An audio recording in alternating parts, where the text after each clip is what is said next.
안녕하세요, 건행님들. 건행 충전소입니다.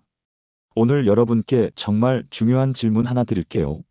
물, 무조건 많이 마신다고 건강해질까요?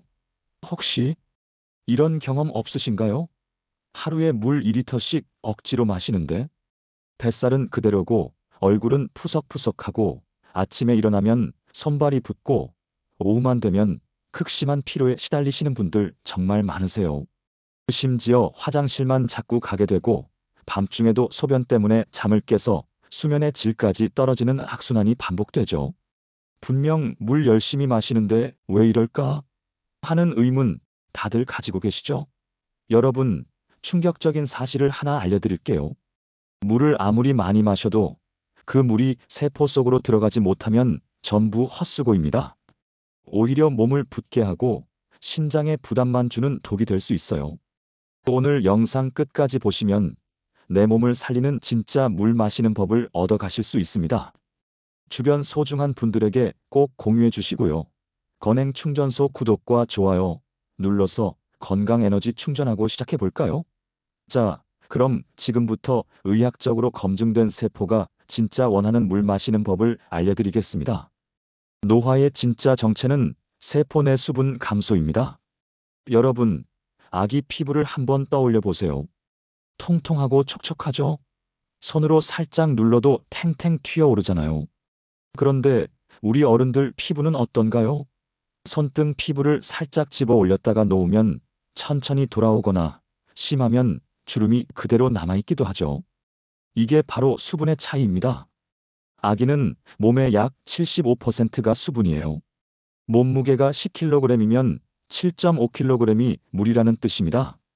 그런데 성인은 60%로 줄어들고 노년층은 50% 이하로 떨어집니다. 나이 든다는 것은 곧 몸이 마른다는 것이에요. 그런데 문제는 단순히 수분량만 줄어드는 게 아니라는 거예요. 세포 안쪽에 물이 줄어드는 게 핵심입니다. 좀 더 자세히 설명드릴게요. 우리 몸의 물은 크게 두 곳에 나뉘어 있어요. 첫 번째는 세포 바깥쪽에 있는 물입니다. 혈관 속을 흐르는 혈액, 림프관을 따라 흐르는 림프액, 관절을 부드럽게 해주는 관절액 같은 것들이죠. 이게 우리 몸 전체 수분의 약 3분의 1 정도를 차지합니다. 두 번째는 세포 안쪽에 있는 물입니다. 의학 용어로는 세포 내액이라고 부르는데요. 이게 우리 몸 전체 수분의 약 3분의 1을 차지합니다. 세포 바깥쪽 물보다 2배나 많은 양이죠. 젊을 때는 세포 안이 물로 가득 차 있어서 세포가 탱탱하고 건강합니다. 그래서 영양분이 세포 안으로 잘 들어가고 노폐물이 잘 빠져나가요. 신진대사가 활발하게 일어나는 거죠. 그런데 나이가 들면 세포막의 기능이 점점 약해지면서 세포 안에 물이 서서히 새어나갑니다. 세포막이 뭐냐고요? 세포를 둘러싸고 있는 얇은 막인데 물과 영양소가 드나드는 문 역할을 합니다. 이 문이 젊을 때는 튼튼해서 필요한 건 들여보내고 불필요한 건 막아주는데 나이가 들면 이 문이 헐거워지고 기능이 떨어지는 거예요. 그럼 어떻게 될까요? 메마른 화분에 물을 주면 어떻게 될까요? 여러분, 화분에 물 주는 걸 상상해 보세요. 오랫동안 물을 안 줘서 말라비틀어진 화분이 있다고 칩시다. 흙이 딱딱하게 굳어서 갈라진 틈까지 생긴 그런 화분이요. 이 화분에 물을 확 부으면 어떻게 될까요? 흙이 물을 밀어내고 물은 그냥 화분 밑 구멍으로 줄줄 새어나가죠. 딱딱하게 굳은 흙은 물을 머금을 수 없어요. 물이 스며들 틈이 없으니까요. 반대로 촉촉하고 부드러운 흙은 어떨까요? 물을 부으면 천천히 스며들면서 흙 전체에 고르게 퍼집니다. 뿌리까지 물이 잘 전달되죠. 우리 몸도 똑같습니다. 나이 든 세포는 메마른 화분처럼 물을 받아들이는 능력이 떨어져 있어요. 그래서 맹물을 아무리 많이 마셔도 세포는 난 필요 없어라며 거부하고 그 물은 그냥 혈관을 떠돌다가 신장으로 가서 소변으로 빠져나가는 겁니다. 그럼 어떤 결과가 생길까요? 첫째, 화장실만 자꾸 가게 됩니다. 물을 마신 지 30분도 안 돼서 화장실 가고 또 1시간 뒤에 가고 밤에도 두세 번씩 깨서 화장실에 가는 거예요. 둘째, 몸은 여전히 건조합니다. 물을 많이 마셨는데도 입안은 마르고 목은 칼칼하고 피부는 푸석푸석해요. 셋째, 변비에 시달립니다. 대장에 수분이 부족해서 변이 딱딱해지고 배변이 힘들어지죠. 넷째, 혈액이 끈적끈적해집니다. 혈액 속 수분이 부족하니까 피가 걸쭉해지는 거예요. 그럼 혈액순환이 안 되고 혈압이 올라갑니다. 이게 바로 중장년층이 겪는 숨어있는 탈수 상태입니다. 겉으로는 물을 충분히 마시는 것 같지만 실제로 세포는 목말라 하고 있는 상태예요. 자동차 엔진 오일이 부족하면 어떻게 될까요? 자동차 엔진을 생각해 보세요. 엔진 오일이 부족하거나 끈적끈적하게 변하면 차가 제대로 안 굴러가죠. 엔진이 과열되고 부품들이 서로 마찰하면서 빠르게 마모되고 결국 고장 나버립니다. 우리 몸의 혈액도 마찬가지입니다. 혈액이 끈적해지면 온몸 구석구석에 영양과 산소가 제대로 전달되지 않아요. 뇌로 가는 혈액이 부족하면 어떻게 될까요? 집중력이 떨어지고 기억력이 나빠지고 심하면 치매 위험까지 높아집니다. 뇌는 우리 몸에서 가장 많은 산소를 필요로 하는 기관인데 혈액순환이 안 되면 뇌세포가 제대로 기능하지 못하는 거죠. 심장으로 가는 혈액이 부족하면 어떨까요? 협심증이 생길 수 있고 심하면 심근경색으로 이어질 수 있습니다. 심장 근육에 산소가 제대로 공급되지 않으니까요. 근육으로 가는 혈액이 부족하면 어떨까요? 쉽게 피로해지고 운동해도 회복이 안 되고 계단만 올라도 숨이 차고 다리가 후들거립니다. 피부로 가는 혈액이 부족하면 어떨까요? 주름이 깊어지고 탄력이 떨어지고 안색이 칙칙해집니다. 피부 세포에 영양과 산소가 안 가니까 재생이 안 되는 거예요. 결국 물을 많이 마시는 것보다 중요한 건 물이 세포 안으로 제대로 들어가게 하는 것입니다. 그럼 도대체 어떻게 해야 물을 세포 안으로 보낼 수 있을까요? 소금에 대한 오해부터 풀고 가겠습니다. 여러분, 소금 하면 뭐가 떠오르세요? 소금은 고혈압의 주범이다. 소금은 무조건 적게 먹어야 한다. 소금을 많이 먹으면 심장병 걸린다. 이런 얘기들 많이 들으셨죠? 반은 맞고 반은 틀린 얘기입니다. 정제염, 즉 화학적으로 만든 순수한 염화 나트륨 99.9%짜리는 확실히 문제입니다. 정제염은 천연 소금에서 미네랄을 다 제거하고 나트륨만 남긴 화학 물질이에요. 마트에서 파는 하얀 꽃소금이 바로 이겁니다. 이런 소금은 우리 몸이 인식하지 못해요. 자연에는 존재하지 않는 형태니까요. 그래서 정제염을 많이 먹으면 몸이 나트륨만 과도하게 흡수하게 되고 혈압이 올라가고 신장에 부담을 주고 부종이 생기는 겁니다. 하지만 천일염이나 죽염 같은 자연소금은 완전히 다릅니다. 천일염은 바닷물을 햇빛과 바람으로 천천히 증발시켜 만든 소금이에요. 나트륨 외에도 마그네슘, 칼륨, 칼슘, 철분, 아연, 요오드 등 80여 가지가 넘는 미네랄이 자연스럽게 들어 있습니다. 이 비율이 놀랍게도 우리 체액의 구성과 거의 비슷해요. 우리 몸속 체액도 짜잖아요. 눈물, 땀, 혈액? 다 짠맛이 나죠. 그 이유가 바로 미네랄이 들어있기 때문입니다. 죽염은 천일염을 대나무 통에 넣고 9번 구워 만든 소금인데 고온에서 구워지는 과정에서 불순물은 날아가고 미네랄은 더욱 농축됩니다. 우리 조상들이 약으로 쓰던 소금이 바로 이 죽염이에요. 자, 이제 핵심 과학을 설명드릴게요. 소금은 물을 끌어당기는 자석입니다. 여러분, 자석을 생각해 보세요. 자석은 철을 끌어당기잖아요. 소금도 마찬가지입니다. 소금은 물을 끌어당기는 자석 역할을 합니다.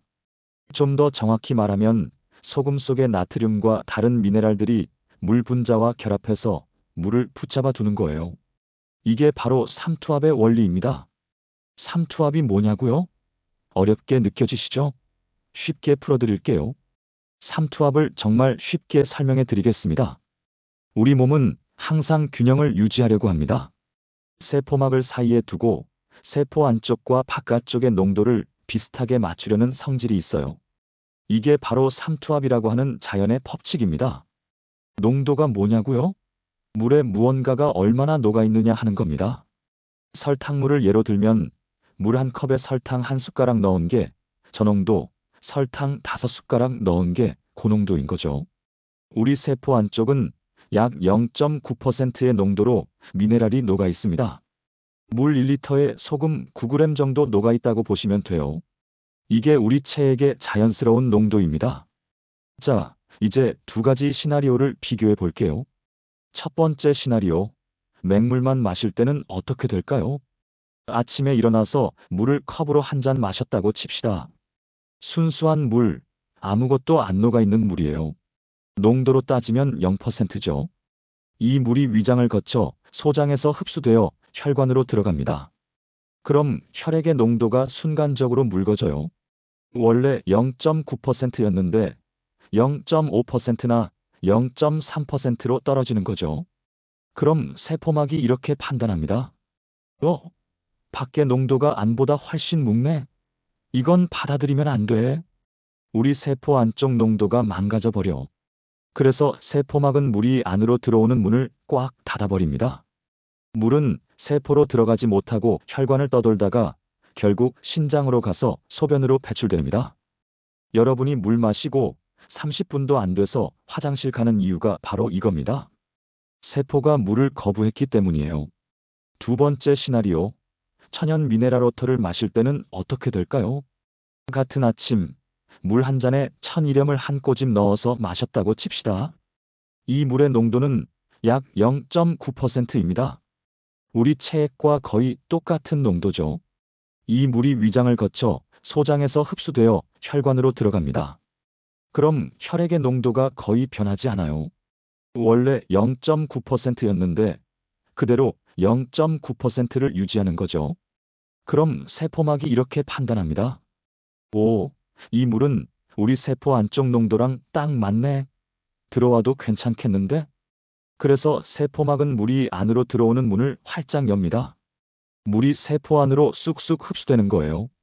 세포 안으로 들어간 물은 어떻게 될까요? 세포를 촉촉하게 채우고 영양소를 녹여서 세포 곳곳에 전달하고 노폐물을 씻어서 밖으로 내보냅니다. 세포가 건강하게 살아 숨쉬는 거죠. 즉, 소금 속의 미네랄은 물을 세포 안으로 끌어당기는 자석 역할을 합니다.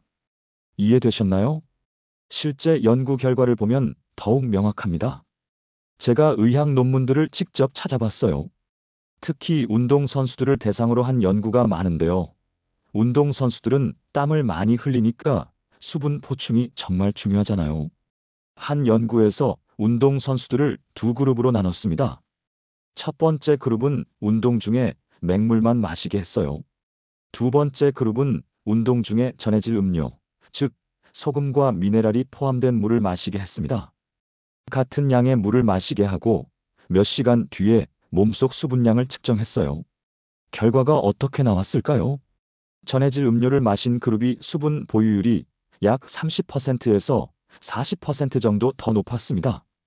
같은 양의 물을 마셨는데 미네랄이 들어있는 물을 마신 사람들이 훨씬 오래 수분을 몸에 간직하고 있었다는 거죠. 또 다른 연구에서는 노인들을 대상으로 실험을 했어요. 노인 그룹을 두 팀으로 나눠서 한 팀은 맹물만 마시게 하고 다른 팀은 약간의 소금을 탄 물을 마시게 했습니다. 2주 뒤에 혈액 검사를 했더니 소금물을 마신 그룹이 혈액점도, 즉 혈액의 끈적함이 현저하게 낮아져 있었어요. 혈액순환이 훨씬 좋아진 거죠. 피부 수분도 측정했는데 소금물을 마신 그룹이 피부 수분량이 평균 15% 증가했다고 합니다. 이런 연구 결과들이 증명하는 건 뭘까요? 물을 많이 마시는 것보다 몸이 흡수할 수 있는 물을 마시는 게 훨씬 중요하다는 겁니다. 인슐린 저항성과 수분 부족의 놀라운 관계. 여기서 하나 더 중요한 얘기를 해야겠어요. 세포 내 수분이 부족하면 인슐린 저항성이 생깁니다. 인슐린 저항성이 뭐냐고요? 쉽게 말해서 세포가 포도당을 잘 받아들이지 못하는 상태를 말합니다. 우리가 밥을 먹으면 혈당이 올라가죠. 그럼 췌장에서 인슐린이라는 호르몬이 나와서 세포야, 포도당 받아 라고 신호를 보냅니다. 그런데 세포 안에 물이 부족하면 세포가 이 신호를 제대로 받지 못해요. 세포막이 제대로 작동하지 않으니까요. 그럼 포도당이 세포로 들어가지 못하고 혈액 속에 계속 떠돌아다닙니다. 혈당이 높아지는 거죠. 췌장은 왜 혈당이 안 내려가지? 라며 인슐린을 더 많이 분비합니다. 인슐린이 과다 분비되는 거예요. 이렇게 되면 어떻게 될까요? 첫째, 남은 포도당이 지방으로 전환되어 뱃살로 쌓입니다. 특히 내장 지방이 증가해요. 둘째, 만성적으로 인슐린이 과다 분비되면 췌장이 지쳐서 결국 당뇨병으로 이어질 수 있습니다. 셋째, 인슐린이 많으면 식욕이 증가합니다. 계속 배고프고 단 게 당기는 거예요. 뱃살의 진짜 원인 중 하나가 바로 세포 탈수입니다. 많은 분들이 나 많이 안 먹는데 왜 뱃살이 안 빠지지? 라고 하시는데 어쩌면 물이 문제일 수 있어요. 반대로 세포에 물이 충분하면 어떻게 될까요? 인슐린 감수성이 좋아집니다. 세포가 인슐린 신호를 잘 받아들이고 포도당이 제대로 세포 안으로 들어가서 에너지로 사용됩니다. 혈당이 안정되고 인슐린 분비가 정상화되고 지방이 쌓이지 않습니다. 오히려 기존의 지방이 분해되어 에너지로 사용되기 시작해요. 결과적으로 뱃살이 빠지기 시작합니다. 놀랍지 않나요? 자, 이제 실전으로 들어가 볼까요? 이론은 충분히 배웠으니 이제 실제로 어떻게 만들고 마시는지 자세히 알려드릴게요. 준비물은 정말 간단합니다. 집에 있는 것들로 충분해요. 특별히 구입할 것도 거의 없습니다. 먼저 물 200ml에서 300ml를 준비하세요. 200ml는 종이컵으로 한 컵 정도이고 300ml는 일반 머그컵 한 잔 정도 됩니다. 물의 온도가 중요한데요. 미지근하게 준비하세요. 너무 차가운 물은 위장에 부담을 줄 수 있어요. 특히 아침 공복에 찬물을 마시면 위가 수축하고 소화 기능이 떨어집니다. 또한 찬물은 흡수율도 낮아요. 반대로 너무 뜨거운 물도 좋지 않습니다. 식도와 위 점막을 자극할 수 있거든요. 체온과 비슷한 온도, 즉 미지근한 정도가 흡수율이 가장 높습니다. 손가락을 담갔을 때 미지근하다고 느껴지는 정도면 딱 좋아요. 다음으로 천일염이나 죽염을 준비하세요. 양은 얼마나 넣을까요? 한 꼬집, 즉 0.5g에서 1g 정도면 충분합니다. 0.5g이 얼마냐고요? 엄지손가락과 검지손가락으로 살짝 집은 정도입니다. 아주 적은 양이에요. 처음 시작하시는 분들은 0.5g부터 시작하시는 걸 추천해요. 짠맛이 거의 느껴지지 않을 정도입니다. 적응되면 조금씩 늘려서 1g까지 가시면 돼요. 1g도 사실 엄청 적은 양입니다.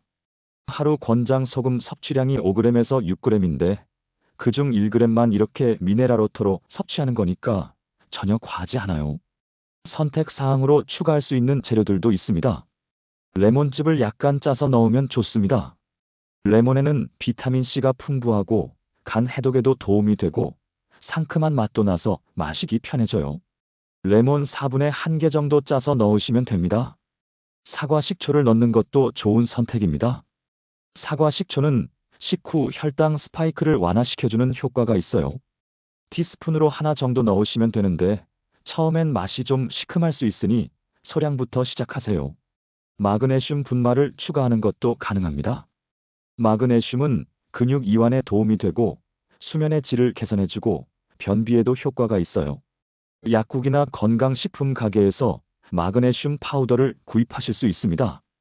하지만 이런 추가 재료들은 선택사항이에요. 꼭 넣어야 하는 건 아니고 물과 소금만으로도 충분히 효과를 볼 수 있습니다. 하루 중 가장 좋은 타이밍은 바로 아침입니다. 언제 마시느냐도 정말 중요합니다. 제가 가장 강력하게 추천하는 시간은 기상 직후 공복 상태입니다. 왜 아침일까요? 이유를 자세히 설명해 드릴게요. 밤사이 우리 몸은 6시간에서 8시간 동안 물 한 방울도 마시지 않았어요. 자는 동안에도 호흡을 통해 수분이 증발하고 땀으로도 수분이 빠져나가고 신장에서도 계속 소변을 만들어냅니다. 그래서 아침에 깨어날 때 우리 몸은 극도로 탈수된 상태입니다. 입이 바짝 마르고 목이 칼칼하고 혈액은 끈적해져 있어요. 이 상태에서 하루를 시작하면 당연히 컨디션이 안 좋겠죠.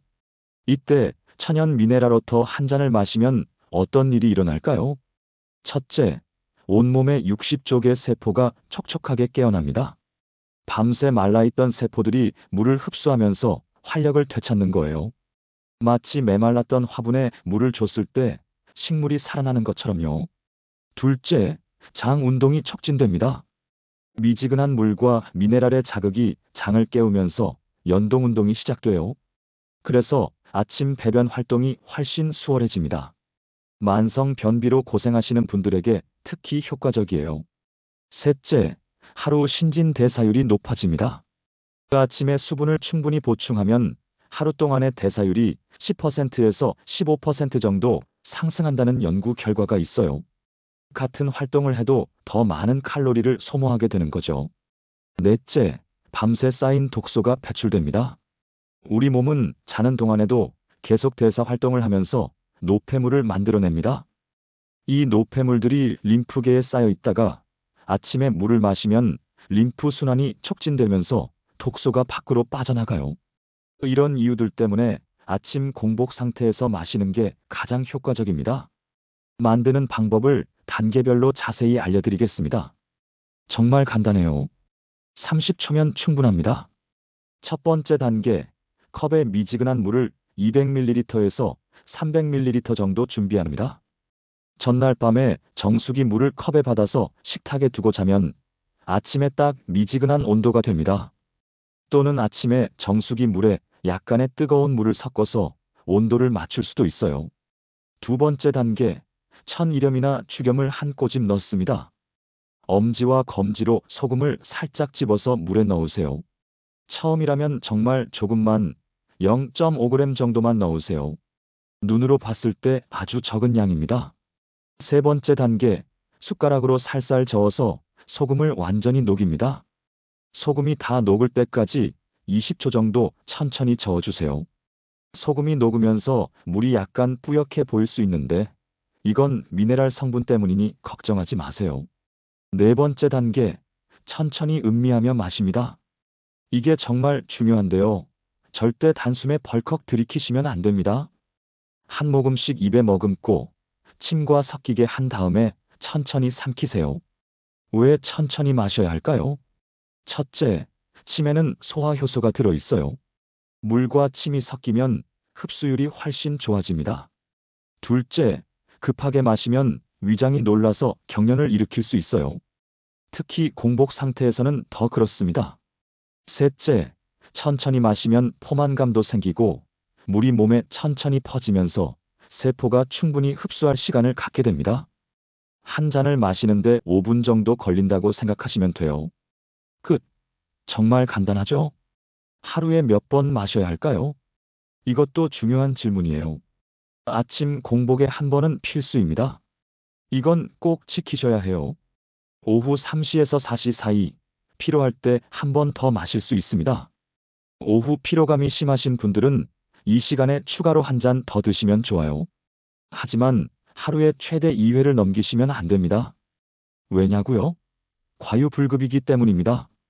하루 종일 소금물만 마시면 오히려 나트륨 과다 섭취가 될 수 있어요. 아무리 좋은 것도 과하면 독이 됩니다. 나머지 시간에는 맹물을 드세요. 하루에 필요한 수분 섭취량은 1.5리터에서 2리터 정도인데 그중 0.5리터 정도만 미네랄워터로 마시고 나머지는 일반 물을 드시는 겁니다. 이렇게 하면 세포 수분 흡수는 최대화하면서도 나트륨 과다 섭취는 피할 수 있습니다. 추가로 넣을 수 있는 재료들을 소개해 드릴게요. 기본 레시피에 익숙해지셨다면 이런 변형 레시피들도 시도해 보세요. 디톡스 강화 버전입니다. 물 300ml에 천일염 0.5g을 넣고 거기에 레몬 4분의 1개를 짜서 넣으세요. 레몬은 비타민C가 풍부해서 항산화 효과가 있고 간의 해독 기능을 도와줍니다. 또한 소화효소 분비를 촉진해서 아침 식사 전에 마시면 소화가 훨씬 잘 돼요. 피부 개선에도 효과가 있어요. 멜라닌 색소 생성을 억제해서 피부 톤이 밝아지고 잡티나 기미가 옅어지는 효과를 볼 수 있습니다. 혈당 관리 강화 버전입니다. 물 300ml에 천일염 0.5g을 넣고 거기에 사과 식초를 티스푼으로 하나 넣으세요. 사과 식초는 식후 혈당 스파이크를 완화시켜주는 효과가 과학적으로 입증되어 있어요. 탄수화물을 먹었을 때 혈당이 급격히 올라가는 걸 막아주는 거죠. 당뇨병 전 단계이거나 혈당 관리가 필요하신 분들에게 특히 좋습니다.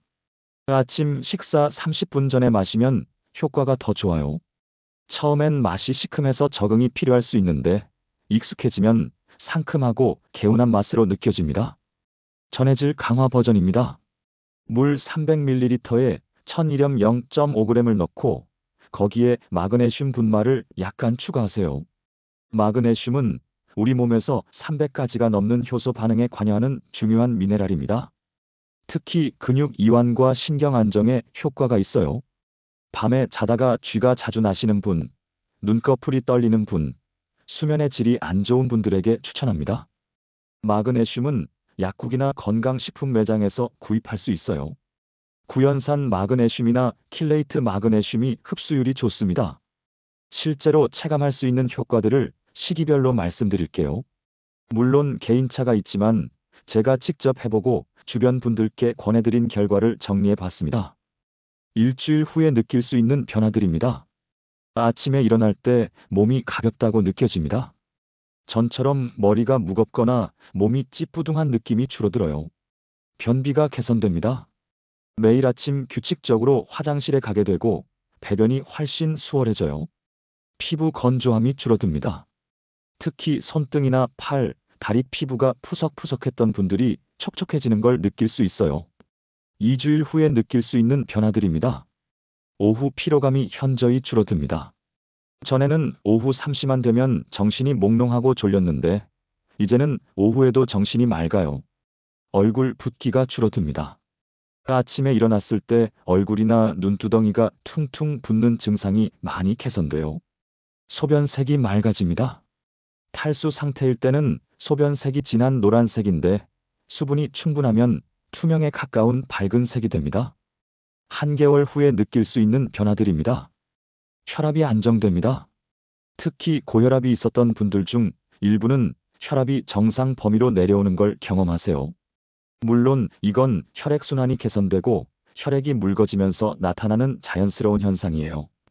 피부 탄력이 좋아집니다. 얼굴 주름이 조금 옅어지고 피부에 윤기가 돕니다.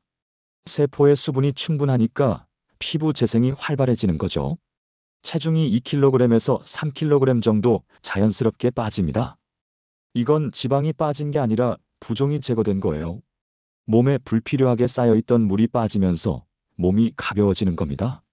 물론 이런 효과들이 모든 분께 똑같이 나타나는 건 아닙니다.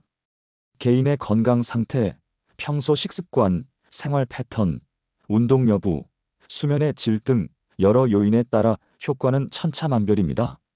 어떤 분은 3일 만에 극적인 변화를 느끼기도 하고 어떤 분은 한 달이 지나도 큰 차이를 못 느끼기도 해요. 중요한 건 내 몸의 변화를 주의 깊게 관찰하는 거예요.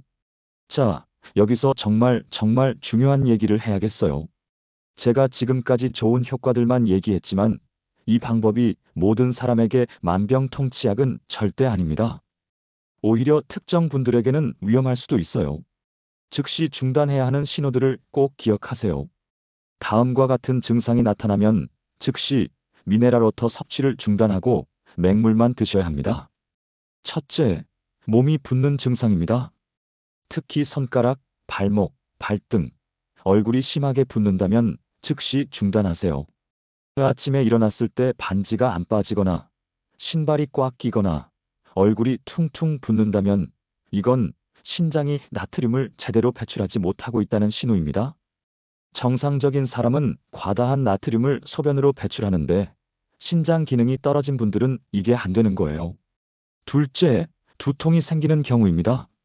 관자놀이가 지끈지끈 아프거나 뒷골이 당기거나 머리가 띵하고 무거운 느낌이 든다면 즉시 중단하세요. 이건 혈압이 올라가고 있을 가능성이 높습니다. 나트륨이 혈압을 상승시키고 있다는 신호예요. 셋째, 혈압이 올라가는 경우입니다. 만약 집에 혈압계가 있다면 주기적으로 재보세요. 평소 혈압보다 10mm 수은주 이상 상승했다면 즉시 중단하세요. 예를 들어 평소 혈압이 120에 80이었는데 갑자기 135에 90으로 올라갔다면 위험 신호입니다. 넷째, 심장이 두근거리는 증상입니다. 가만히 앉아 있는데 심장 박동이 빨라지거나 맥박이 불규칙하게 뛰거나 가슴이 답답한 느낌이 든다면 즉시 중단하세요. 이건 전해질 불균형이 생겼을 가능성이 있어요. 나트륨과 칼륨의 균형이 깨지면 심장 리듬에 영향을 줄 수 있습니다. 다섯째, 속이 메스껍거나 소화가 안 되는 경우입니다. 소금물을 마신 후 속이 메스껍거나 구토감이 들거나 복통이 생긴다면 체질에 맞지 않는 거예요.